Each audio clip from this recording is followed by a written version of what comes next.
So we heard earlier in the season you were a little bit banged up. What was that injury you were dealing with? I strained my oblique. It kind of was a weird, I'm not even sure how it even happened really. Just slowly but surely came along, got worse and worse, and then had to sit, no swings for like 2 weeks, and then slowly build up. But yeah, that was what happened. Swinging it pretty well right now. What's been clicking at the plate? You seen a beach ball up there, or? It's kind of gotten that way. Yeah, I took a couple, got back-to-back starts, and then kind of just started rolling with that. It's keeping it simple, same approach the whole time. It's just now just producing a little bit now. So yeah. How tough was it sitting out that month and watching the guys crash? First there was a couple days where it was like, okay, yeah, I really wish I'd be playing, but at the same time we're winning, so it's still fun. It wasn't like totally like, oh, not watching, not playing, not winning, but we were out there. I was still down there with the guys, which helps. If I was sitting back here, I did that freshman year, which is even harder, sitting back here and all your friends leave after being with them for all fall, and then they just leave like that. But so still getting to be around them. Same time I was in the dugout the whole time, so that was still fun, but still had to do my time again, kind of sit and watch, and kind of not swinging was tough too, just because it's like that's what I do, swing, catch, and then I just had to sit there and watch, stretch a little bit, jog, and then that was it. So you said you took 2 full weeks off from everything? Yeah, so it was the first 2 games I played in Arizona. I was kind of like, felt it the first day when we got to Arizona. I was like, oh, that's not right. And then it slowly got worse and worse, and those first 2 games hurt swinging. And so if I wouldn't have pushed through that, I probably wouldn't have had to sit that long, and then it just was worse. And then tried to do it, some practices, and then it just still was getting worse. So then it was 2 weeks, no swing, and then I think it was like 5-6 days of building up swinging before they let me get in the game. And then I think I caught 6 innings that first game, and then been good since. How would you evaluate where you're at now? Are you back to midseason form, or? Yeah, definitely full go right now. Like, it felt a little bit was out of sync afterwards. Like those couple games still playing, some things didn't feel right. Like BP didn't feel like I could hit the ball kind of as far as I could, and so just kind of out of whack after not swinging for those couple weeks, and then now feeling good and ready to roll. What was your biggest focus at Driveline? What was your kind of biggest takeaway from that? Just kind of switching up my bat path a little bit. Like I was hitting a lot of ground balls. Like that's what I did last year. Hit the ball hard, but it was just in the ground, a lot of outs, and so those don't really produce hits. And so I went up there, kind of found a couple switches to feel a little bit different barrel path, and just kind of get the ball in the air more, and just kind of have more of a plan too with what I need to do, like before games, and just having a process more so too. And was that like 2 weeks or a month, or how long was that? So I went up in the summer. I went up for like, I think it was about 4 weeks, and then I went and played and DH'd in Bend, and played a couple weeks in there, and then I went back for a couple more weeks. So I think it was like 4 weeks, and then 2 to 3 weeks, and then got right back up here, and then I made it up there for like 9 days too in the winter. So. And did you immediately like embrace the changes? Like, did you feel the positivity, or did it kind of take a while to navigate?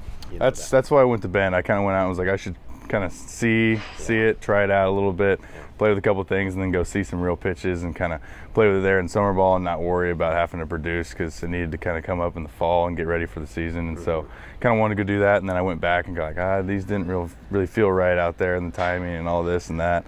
And so that's why I went to Bend, and that really helped a little bit. Ended up doing pretty well there too, but found out what I really needed to change, and then went back, changed it, and then came back in the fall, and then we rolled from there. Yeah, it sounds like you were crushing it in the fall. You kind of immediately noticed the difference. Yeah, so it was a really good fall. I had fun, kept it simple, knew what I needed to do with like the approach and like the feels I needed each day to kind of do what I needed to do to hit, and then kind of it showed. So I feel like you're hitting a lot up the middle or the other way. Is that a focus, or is that just a byproduct of where they're pitching you? Usually that's kind of where I kind of like sit, and that's where I'm like thinking I'm going to hit it, and usually it doesn't end up actually going there, but right now it seems to be the case. So like that's kind of like the thought, to keep it that way, and kind of right center kind of more so, because if I think pull side homer, then I'm going to be usually get out front and crashy and a little too much side bend, and then just miss pitches I shouldn't. So keep the thought out there, just keep it simple with that, and then just kind of let the ball do what it's going to do. We saw it last night. It's not often to see a catcher hit a triple like he did. You unhooked the trailer? That been speed you've always had, or what's that like? Apparently it's still in there. I used to be a little bit quicker back in like high school, and then once I've kind of focused on gaining weight and getting bigger and stronger, and kind of it's a little harder to run when you're 220 rather than when you're 165, 170. So it's still in there, I think, a little bit, and I think it definitely shows a little more on the bases. Like if I were to run a 60-yard sprint, it wouldn't be the best. But once I get moving on the bases, I feel like I'm not too slow like catchers sometimes are. What's your favorite part of a game, and why is it watching the catching race with the fan or Mario or whoever during a game? Sometimes, right now, honestly, for me, the most fun is just going out there with some of the freshman pitchers, like especially like Matty Moe right now. For some reason, it's just exciting to see him come out and pen, and he's just always excited. He's not one of the guys that needs to be super serious when he gets out there. If he gets serious, he's gonna get a little bit pressed a little bit. So kind of go out there, get him smiling a little bit. So I really enjoy seeing some of those freshmen, like Eric too. Same thing. It's just going out there and having fun with them, going greeting them. Like, all right, let's go have some fun out here. Let's go keep it chill for you guys and let's just go win, dominate. What's the bond between you and Tanner, and just you guys have each had your little runs of opportunities here, obviously with your injury and whatnot, but what's the relationship between you two right now? Just kind of supporting each other, like kind of how it's been since freshman year together. It's like I was sitting watching him and Gavin all freshman year, and then last year was back and forth, and so it's just kind of being there, kind of practice with each other, getting each other better as we can do, and just push each other and not letting each other let up. I think so. Definitely good. Definitely keeps us going, and doesn't allow us to kind of sit back and get too like complacent and get comfortable where we're at. So how do you balance that when you guys both want to play? You're both competitors and you're both friends. I don't know if it's awkward or just normal or what. Yeah, it can be, but it's definitely just kind of relying on the trusting the coaches, and with whoever they want that day, just go out and be ready, because sometimes we don't even know who's playing like an hour before the game. So every day we both show up ready to play, and then we just trust whatever the coaches want that day, and we live with whatever they say. So. And do you guys bounce like ideas or whatever off each other about approaches to the plate, or how you're going to handle a staff or whatever? Not as much at the plate. Definitely like with the pitchers for sure. Like talking the bullpen, catching next to them, because we were in the double. There's two pens in there, so we're over there catching right next to each other. And sometimes like, oh, how's so and so slider today? What is he doing different? Stuff like that, and just kind of setups too, like, oh, how are you setting up for, like with Aiden May, like sometimes like, oh, how are you setting up for him when he's missing here, when he's missing there, like what are your little adjustments, like what worked last week, kind of things. So stuff like that, definitely bouncing back and forth too. Did you feel pressure on yourself when you got back and healthy? Because I think Tanner had a stretch like he played like every game for 2 weeks. Did you feel like, well, I gotta produce right away so I can get back on the field more than just here and there?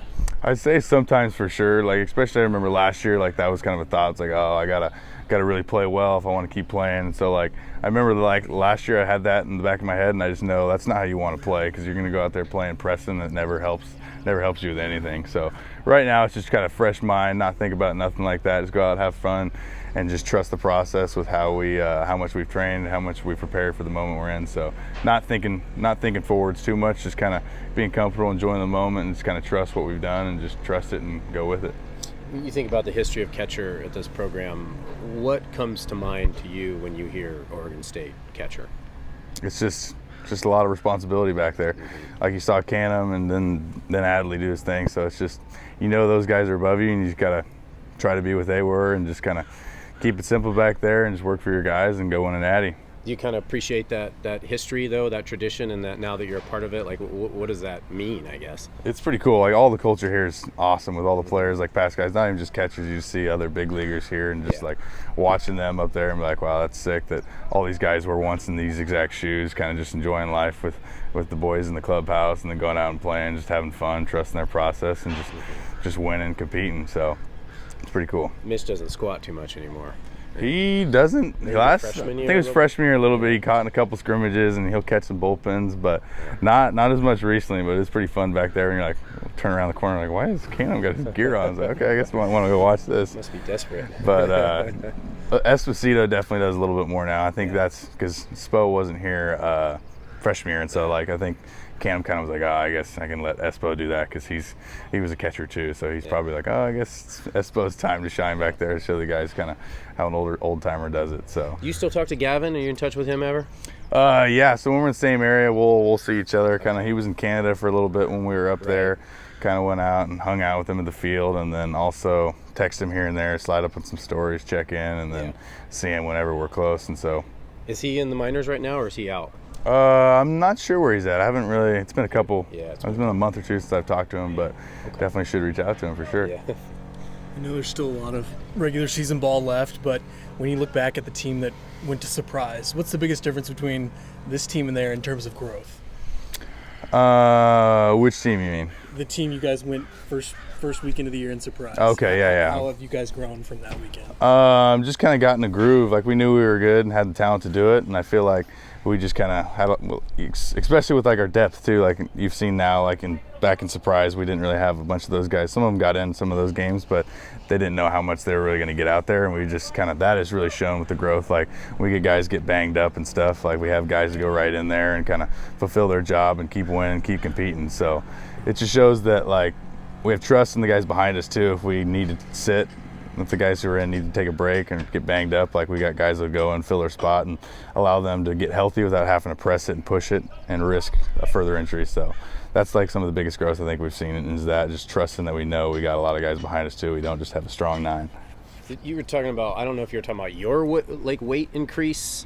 You were talking about running and that. Have you added bulk since you've been here or lately, or is that just you were talking about a infield speedster compared to a catcher? Yeah, so back like in high school, like early high school, I was lighter, so I was saying like that was like the 160 to like 220, which is a big jump. Like on my driver's license it says like 160. So yeah, right. So that was back in my speedy times. Yeah. So but once I got here, I think I was like 185, and I put on 15 pretty quick. It was mostly like straight muscle too, just lifting and eating especially right. Like I did it my senior year in high school. I ate pretty well, and then lifted, but I didn't have like a super strict like a program like Mike's that was just really good. It was kind of like, oh, I'm sticking to a process every day, doing the same lift with like a plan, but it wasn't great what I was doing in high school. But then now once I got freshman year, I put on some weight pretty quick, and then kind of throughout the years kind of just playing with what I needed. Like had a surgery and I was like, okay, I don't need to be in game weight right now, so I'll gain some weight and see what my body does, eating right, lifting heavy, and then now I found that like about 220 is good if I'm keeping it moving around a lot. So I'm probably about 220 right now, which is perfect for me. Feeling quick, feeling fast, feeling healthy. So. Yeah.